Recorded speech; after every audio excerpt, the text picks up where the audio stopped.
Goeiedag, ek is Kobus Erasmus van Curentia en dit is vir my werklik waar weer vandag 'n voorreg om met elkeen van julle te kan deel. Gedeelte van die woord wat vir my so kosbaar is. Hebreërs is my geliefde boek, alhoewel ek vir die gemeente soveel keer al gesê het, dis een van die dinge wat ek seker die meeste oor, ek wil nie sê lieg nie, maar so halwe bietjie nie die volle waarheid sê nie, want elke keer as ek die woord van die Here dan sê ek, Johannes is my geliefde boek, of dan Hebreërs is my geliefde boek, en dan weer, ja, is Jakobus, en dan is, en eintlik moet ek net sê, die woord van die Here is vir my 'n geliefde boek. Die Bybel, hierdie Biblia van die openbaarmaking van God. En ek het voor in my Bybel gesê, hierdie is my liefdesbrief. En ek beleef dat die Here met my praat. Deur die Here my op my vlak, my geestelike vlak, my geestelike behoefte, soos 'n kind neem, en wanneer ek hierdie woord neem, dan openbaar die Heilige Gees sy wil, sy genade, sy liefde vir my. Ek leer die Here ken. Elke keer as ek die woord van die Here oopmaak, dan leer ek die Here meer ken. En as ek hom leer ken, hoe meer lief word ek vir hom. Want jy kan nie iemand lief hê as jy hom nie ken nie. En dit is wat ek beleef. Ek beleef dat dieselfde Gees wat geïnspireer het om hierdie skrif neer te lê, die briewe uit te stuur soos Paulus en neer te skryf soos wat Lukas die navorsing doen, ja, soos Matteus dit wil gee vir die Jode, soos wat Markus dit skryf en hy beleef het as 'n jong man, ja, soos Jakobus dit maar net wil stel, of Petrus op sy manier.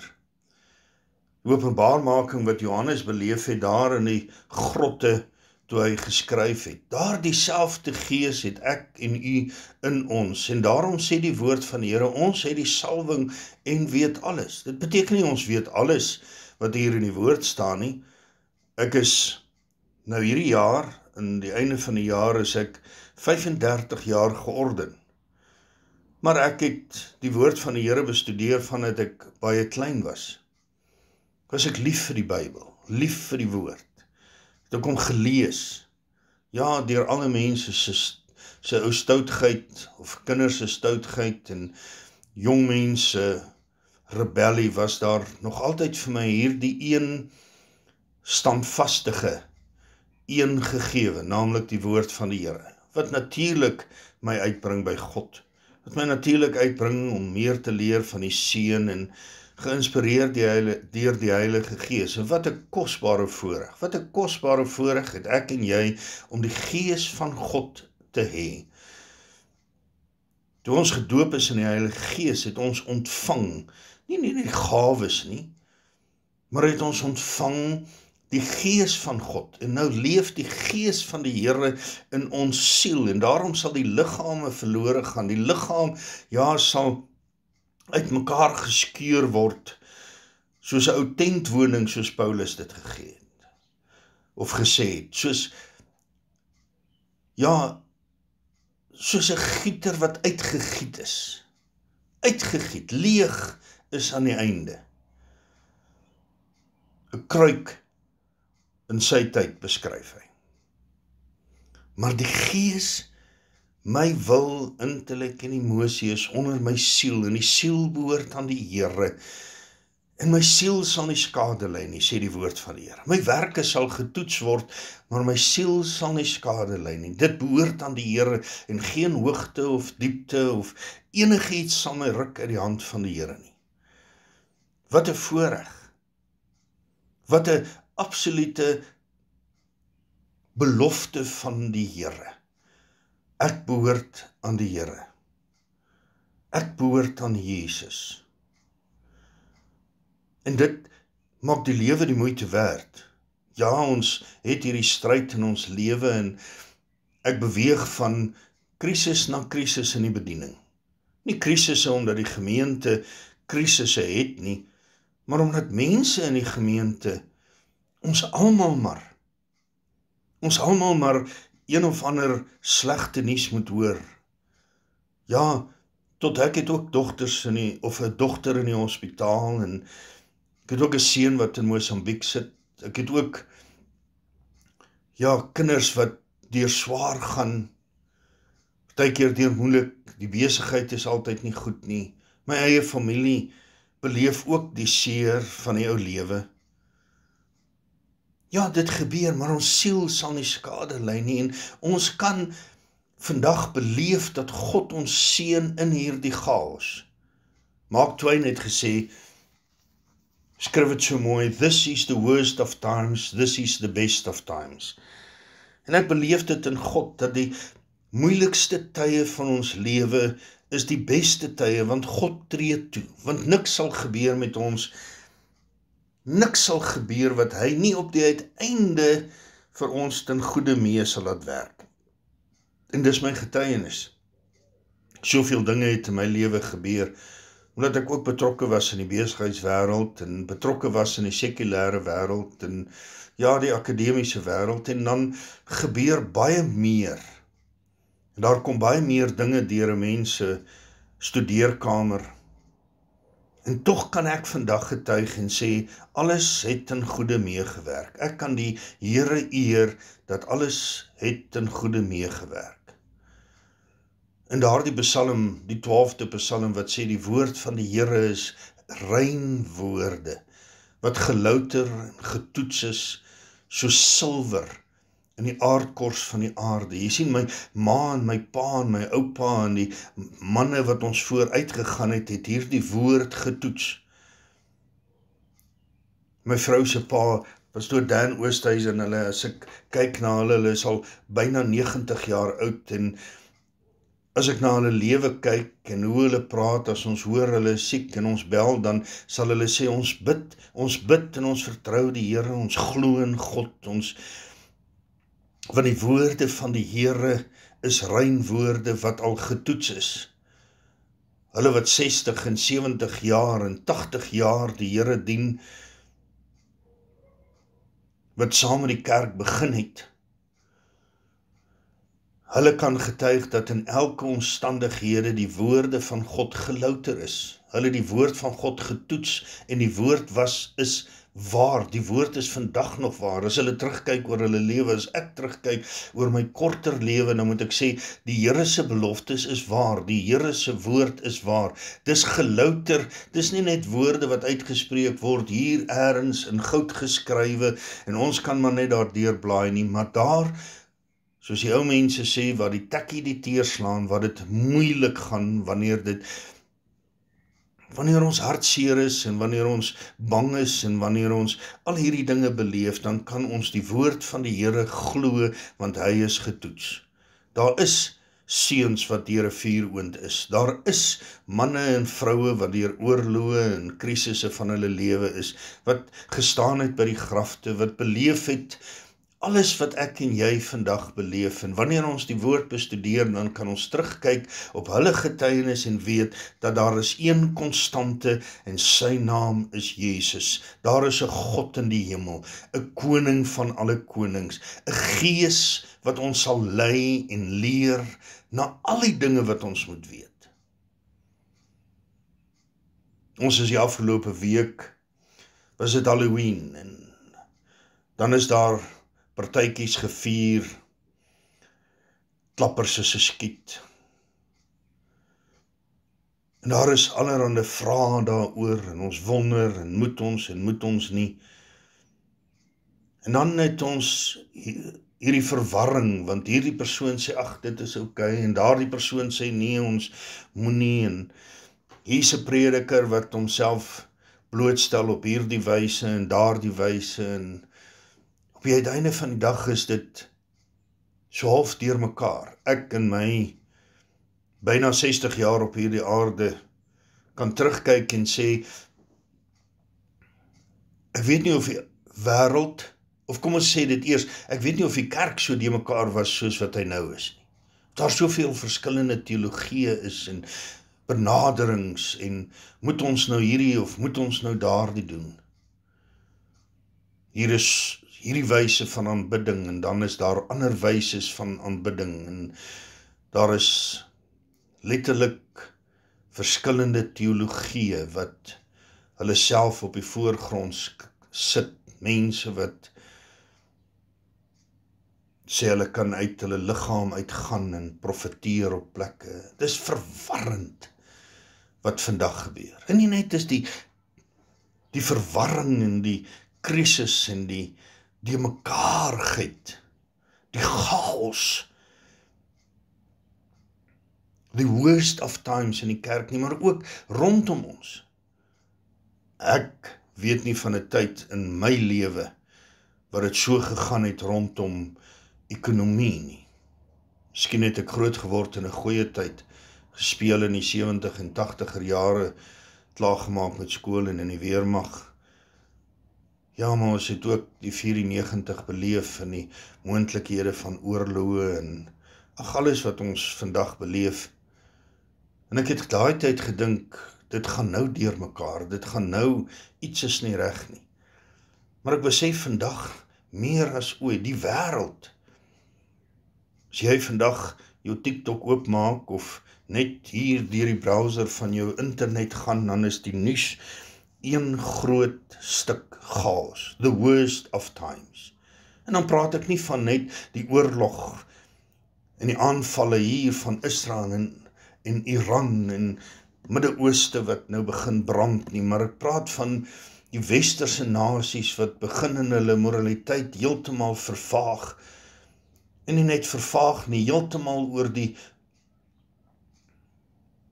toutrap van integriteit, van logika, van dit wat gister reg was, is heeltemal verkeerd. Dit wat verkeerd is nie net reg nie, dit is die absolute van vandag. Ons staan verbaas oor die logika van menswees. Daar is, en dit lyk vir my asof daar geen rigting meer is, en dit sluit in elke land wat jy mee te doen het. Wette wat vervaag in totaliteit, moorde wat plaasvind. Ons kan tereg sê die wêreld brand. Geldstelsels is besig om te verander. AI is besig om slimmer te raak as die mens. Robots is besig om besluite te neem namens die mens. Soos ek sê, integriteit is nie meer 'n gegewe nie. En daarom gaan die wêreld verander. Daarom gaan ons op 'n punt kom wat daar een of ander mag net gaan opstaan en sê, ek sal maar hierdie chaos probeer verander. Want hoe werk 'n wet as die land nie meer net Suid-Afrikaners of net Grieke of nie net Kanadese is nie, maar 70 en 80% van die land se burgers is nou van ander lande, ander gelowe, ander interpretasies van wetgewing, dan moet daar maar een wêreldorde kom, want dit is eintlik maar net een groot wêreld van verskillende mense in verskillende lande. Tradisies is daarmee heen. Godsdienst is daarmee heen. Ons sien nou in Amerika, mag jy nie eens meer stil staan en bid nie. In jou eie, op jou eie nie. Want dit is veranderde verleentheid, dit is verander, dit is nie aanvaarbaar nie. As daar iemand sê, Jesus is koning, dan sê die kandidate, jy is op verkeerde plek, gaan na 'n ander rally toe. Christene word aangeval op straat. Die vraag oor, is dit nog tot eer van die Here? Ek en Michelle tel nou die dag 'n geldstukkie op. En ek besef, daar staan nie, dit was by 'n ou geldstukke, besef nie hoe groot die ou R1 was, en hoe groot die 50 sent was, en die 20 sent nie, en ek besef, daar staan nie meer tot eer van God nie, op ons geldstelsels nie.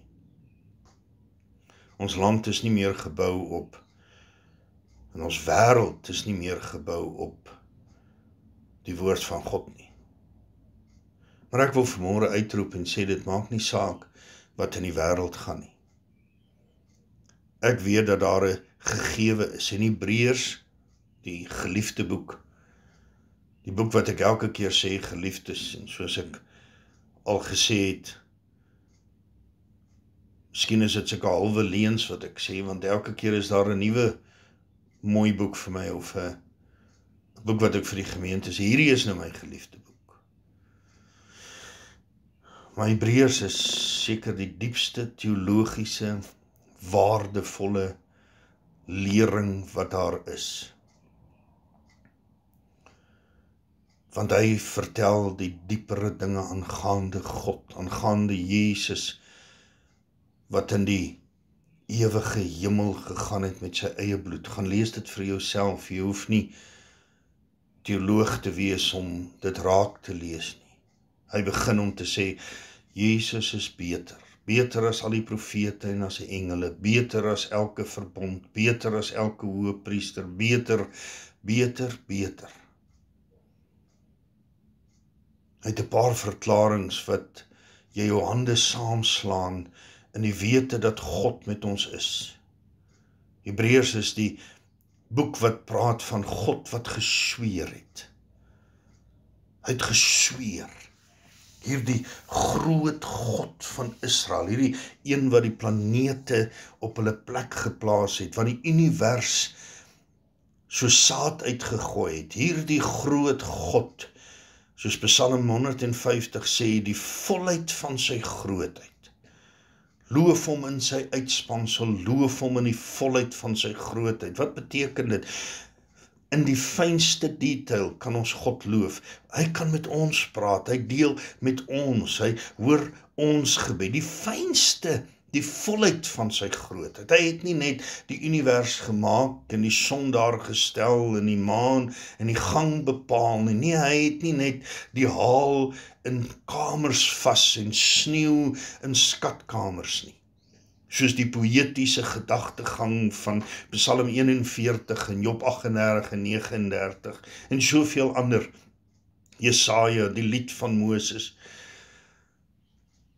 Maar hy het die volheid, die fynste detail beplan van 'n blaar en 'n blom, om na 'n gesiggie te kyk van 'n blommetjie en in dit die wonder kan sien, die kleinste, fynste blommetjie, die plate van Namaqualand, die berge van KwaZulu-Natal en die gebiede van die Vrystaat wat, soos ons gespot het, jy 3 dae in die toekoms kan inkyk. Die volheid van sy grootheid. Hierdie God het gesweer. Hy het nie nodig gehad om te sweer nie. Hy is God. Sy woord is die waarheid. Sy woord is vas. Hy is die enigste waarheid. Hy is die enigste lewe. Dis waarom ons nie hoef te sê sy krag, sy majesteit nie, want daar is nie 'n ander krag nie, daar is nie 'n ander majesteit nie, daar is geen God soos hy nie, daar is nie 'n skepper soos hy nie. Dit wat ons vandag in die ou lewe met tegnologie vind, die golwe, die radiogolwe en die seltoring uitsend, dit was al met Adam geskep, die vibrasies van die aarde, elektroniese en neuronne, atome, dit was al met Adam en Eva, ons het net die vermoë om dit op te vang met een of ander manier, maar God was daar in die volheid en hy sweer oor 2 dinge. Hy sweer in die 6de hoofstuk van die 18de vers, onveranderlik, dit sal nooit verander nie. Wat sal nooit verander nie? Het sal nie verander dat daar vir ons 'n hemel is, dat ons 'n plek het wat Jesus vir ons gaan voorberei, 'n plek waar ons saam met hom kan wees, 'n hoop, dit wat Hebreërs 11 van praat, 'n hoop wat ons nou nie kan sien nie, maar wat ons weet vir ons daar is, 'n plek wat hy gesê het vir ons voorberei word, en as dit klaar is, en as dit gereed is, gaan hy ons kom haal. Hy het beloof, hy sal ons kom haal, en ek weet hy gaan. Dis onveranderlik. Hy het gesweer, daar is vir my 'n woonplek in die hemel. Beulah land, o Beulah land. Ek sien daaroor. O, wat 'n lied. En dis nie net 'n lied wat geskryf is nie.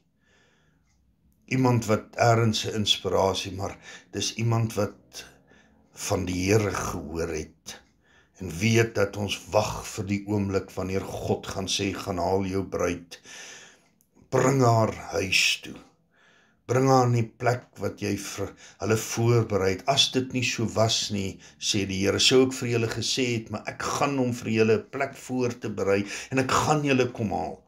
Die engele het gesê, moenie net u opkyk nie, gaan werk, want hy gaan terugkom om julle te kom haal. Net soos wat hy gegaan het, so gaan hy terugkom. Ek weet God gaan hom vir ons bring in 'n wolk, soos wat hy hom weggeneem het, gaan ons hom op die wolke sien.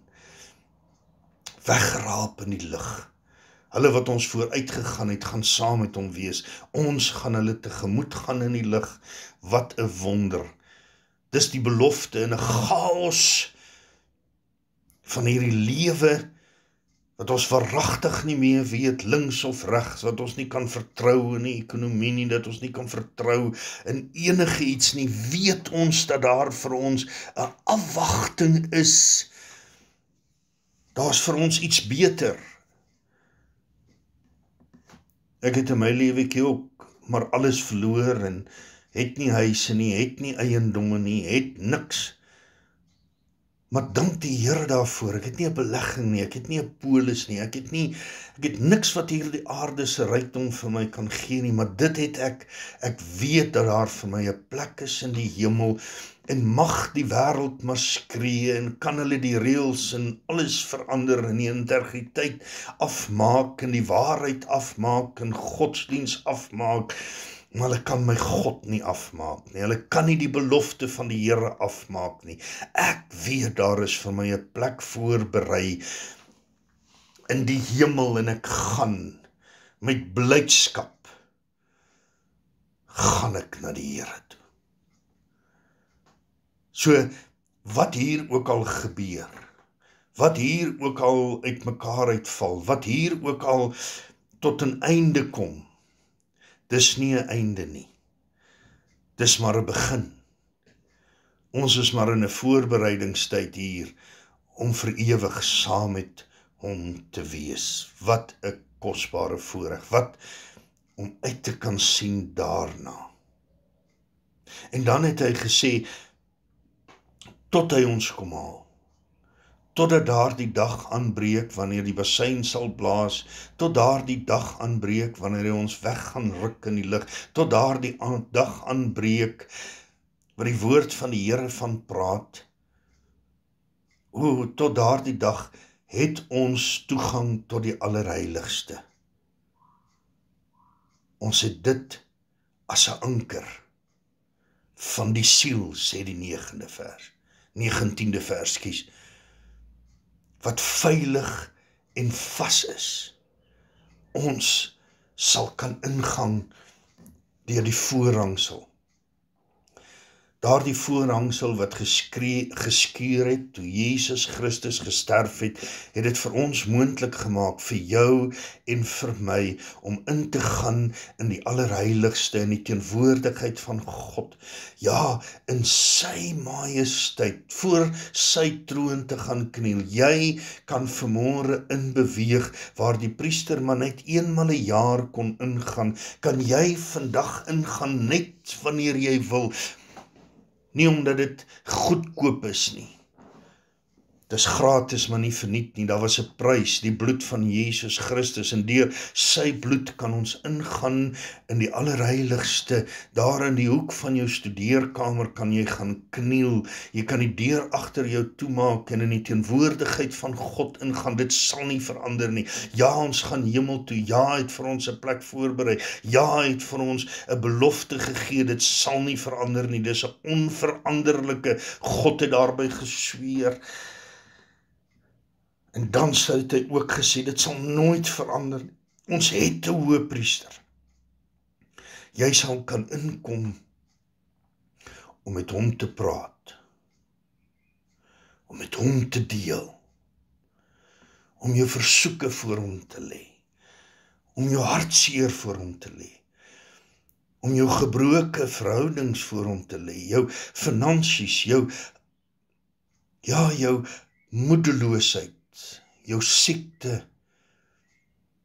wat ook al kan jy voor die Here gaan lê, want jy het toegang. Ek het nie nodig dat 'n pastoor of 'n profeet of enigiemand ingaan in die allerheiligste in sy teenwoordigheid nie, maar ek kan ingaan en my hart met hom deel. Ek hoef nie mooi woorde te sê nie, ek hoef nie gebede af te lê nie, ek hoef nie nou 'n paar dingetjies te sê hoe ek moet begin en hoe die middel moet wees, hoe dit eindig nie. Nee, ek kan maar net daar gaan kniel en ook niks sê nie, want hy ken die gedagtes van ons wese, hy ken jou hart, hy ken jou trane, hy ken jou in jou diepste wese, nog voordat jy bedink het, want hy het jou toch gemaak, gevorm in die moederskoot, hy het jou beendere getel, hy het oor jou gedroom en aan jou gedink voor die grondlegging van die aarde, en wanneer jy in sy teenwoordigheid ingaan, kan jy beleef die heerlikheid van God, uitstap versterk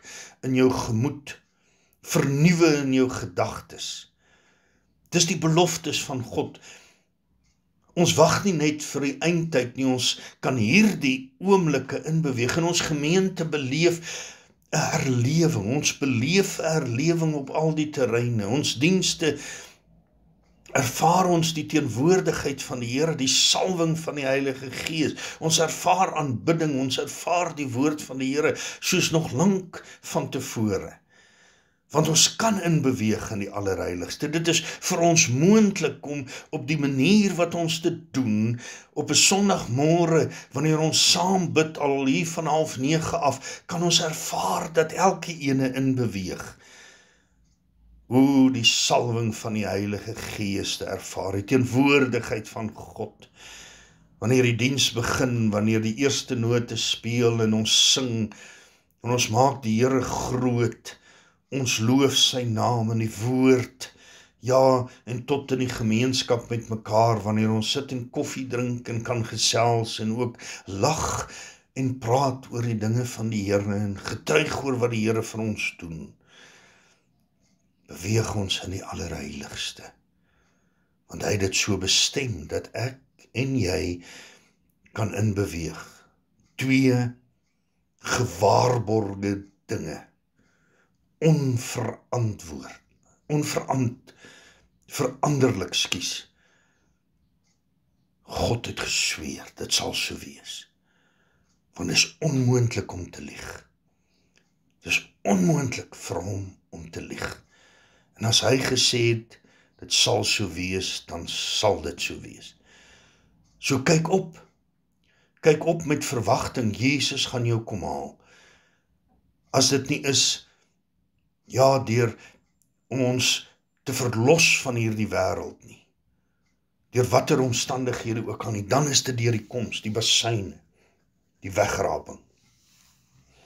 So weet vanmôre, in die vastheid van dit wat God beloof het, daar is vir ons 'n woonplek. In hierdie chaos van hierdie wêreld gaan ek nie bly nie. Hier, wat ons nie verstaan nie, gaan ek nie meer wees nie. Maar in 'n ewigheid, in 'n standvastigheid, in 'n koninklikheid, in 'n majesteit, wat ons nie eers kan beskryf nie. En intussen kan jy in jou manier ingaan in die allerheiligste. En ek nooi jou, gaan vanmôre staan op jou knieë, gaan kniel voor God en beweeg in sy teenwoordigheid. Mag die genade van die Here Jesus Christus en die liefde van God die Vader en die gemeenskap van die Heilige Gees met julle elkeen wees. When I pray, I will pray for you. When you pray, will you pray for me? Amen.